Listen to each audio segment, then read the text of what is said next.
Starting out on day 21, we make the 134-mile, 2.5-hour drive from the Koa Campground in Page, Arizona, over to the Monument Valley Koa in Mexican Hat, Utah. During our visits to many of the national parks, I took photographs of the information signs that were available everywhere. Rather than try and read the sign and stretch this video out for an hour or more, I've left enough dwell time so you can stop the video and read the sign if you're interested in any of the information.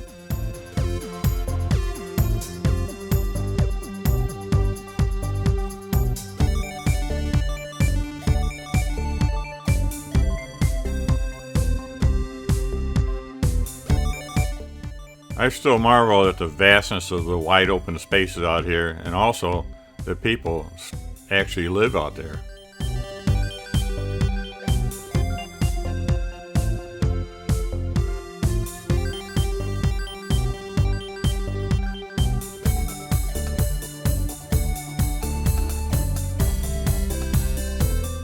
We finally arrive in Utah in a Koa Campground in Monument Valley. It was a clean campsite. It was all dirt, obviously no grass out there, but we did have an in sight and had fantastic view right out of the windows of our coach. We could see all the buttes and a lot of nice scenery.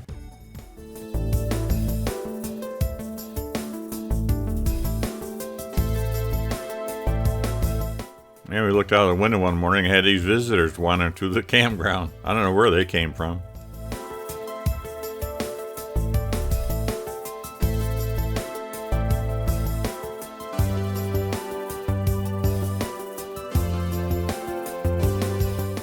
This is another campground area called Goulding's. Been here a long time. They had a restaurant there, so we stopped over and drove around and then went in and had something to eat. Had a nice view out of the window.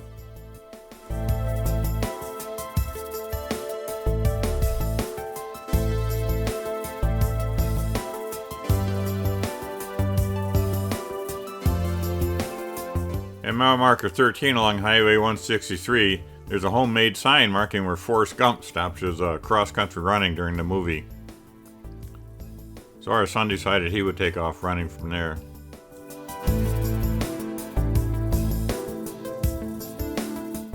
And this is what the little town of Mexican Hat got its name from. We stumbled across the Gooseneck State Park quite accidentally, and we're sure glad we did. It's very much like the Horseshoe Bend over by Page, Arizona. Just a beautiful place. After leaving the Gooseneck State Park, we head out Route 261 towards the Natural Bridges National Monument, and along the way we climb the Mogee Dugway. The Mogee Dugway is a scenic backway stretch of Highway 261 in Utah where the blacktop turns into a dirt road with drastic switchbacks with up to an 11% grade along the side of a 1,200-foot high cliff.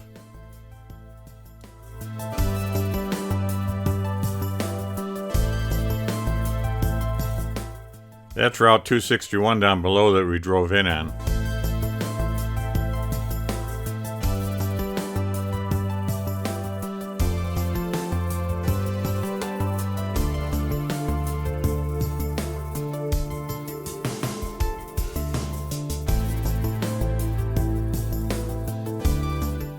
That dirt road heading off towards the left down below is the road through the Valley of the Gods, which we'll be driving on a little bit later. Here we discovered a couple of travelers that didn't make it all the way up to the Dugway, unfortunately.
The Valley of the Gods is a scenic backcountry sandstone valley near Mexican Hat, Utah, and it can be accessed off of Route 261.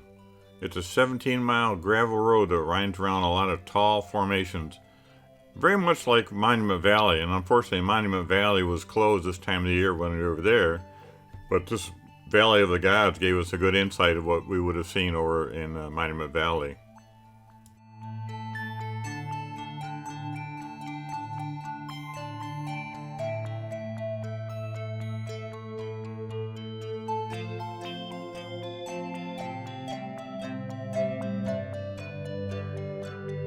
I spotted this rock pile not too far off the side of the road. I had absolutely no idea what it was.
Day 25 was a 142-mile, 2.5-hour drive from Monument Valley, Utah over to Cortez, Colorado. This KOA in Cortez was another one I wasn't particularly fond of. It was all gravel. I mean, it was clean, and we did have a pull-through site, but the site was so narrow that when I tried to pull out with the trees there, I ended up backing out to be able to get out of there. I had to go in town to the local Ace Hardware, and I thought these hot sauce bottles were pretty telling. And I thought the buzzards in Florida were tough. Here out there, they had some that were so tough they were chewing up old cars.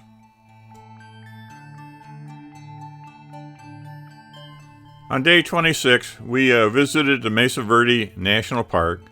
This place had been on my bucket list for many, many years, but unfortunately, due to COVID restrictions at this time, a lot of the ruins that I wanted to be able to go close up to see weren't available. But we was able to travel around and see a lot of the viewing areas, and you could see that with my telephoto lens, I could get photos up close.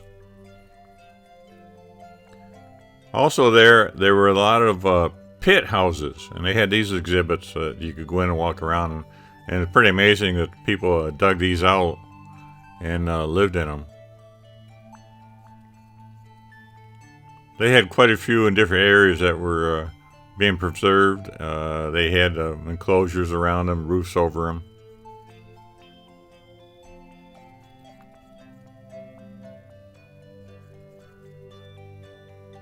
This was quite a bit of interesting history just in itself.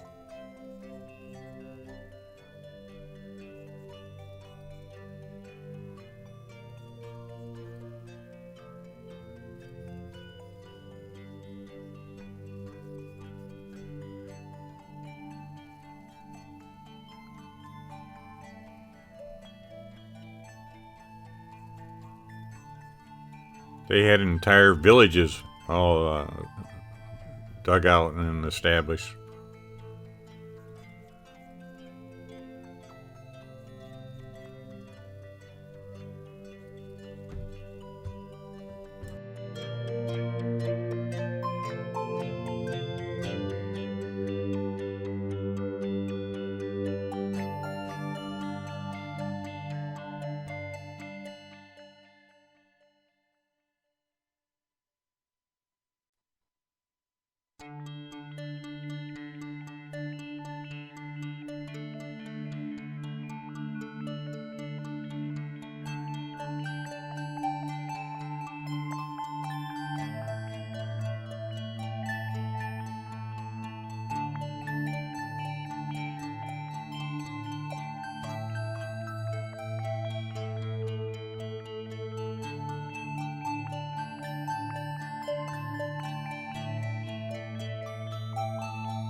This is a motel inside the park that you can stay at.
October 4th was day 27 of our trip, and we decided to take a scenic drive to visit Durango, Silverton, and the $1 Million Highway up to Ouray.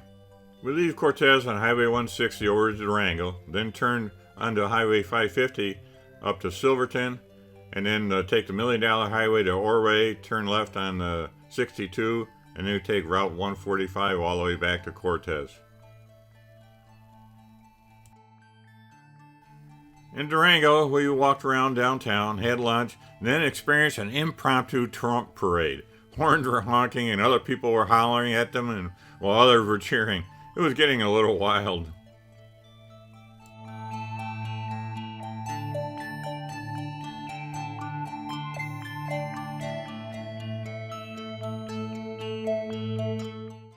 This hot springs is right alongside Highway 550 heading north out of Durango. It's called the Pinkerton Hot Springs. It used to be a resort here, but you can Google it and find a lot more history about it.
This is called the $1,000,000 highway either because it costs so much to build or because the amount of gold ore left in the highway fill.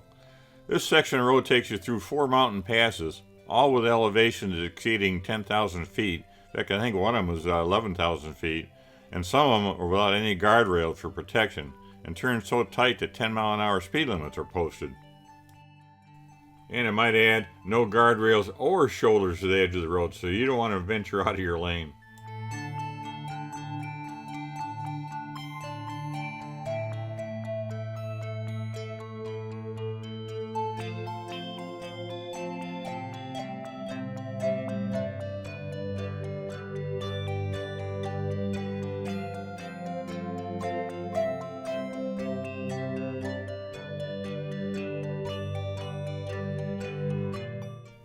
Ouray is a quaint little town along Highway 550 north of Durango. It's also known as the Switzerland of America. I think the population here is only like 1,000.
Well, I hope you enjoyed riding along with us. Check back and see the rest of our travels.